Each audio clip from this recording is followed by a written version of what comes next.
কত ধাপ পেরিয়ে রথে ওঠেন জগন্নাথ?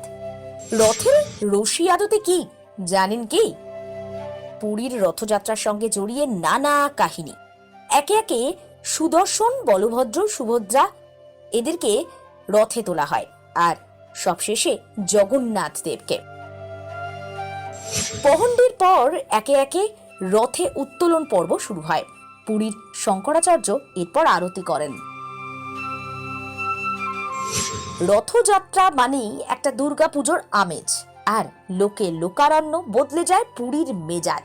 শুধু পুরী কেন, বাংলা দেশের বিভিন্ন প্রান্তে রথযাত্রার একটা আলাদা ভূমিকা রয়েছে। মূলত পুরীর রথযাত্রা শুরু হয় রশিতে টান দিয়ে, তারপর শুরু হয় বাংলার বিভিন্ন প্রান্তে রথযাত্রা, যার মধ্যে অবশ্যই রয়েছে কলকাতার ইসকনের রথযাত্রা, কিংবা রাজবাড়ির রথযাত্রা, বা শ্রীরামপুরের মাহেশের 650 বছরেরও প্রাচীন রথযাত্রা। সাম্প্রতিক কালেও একাধিক রথযাত্রা উৎসব শুরু হয়েছে বাংলার দিকে দিকে।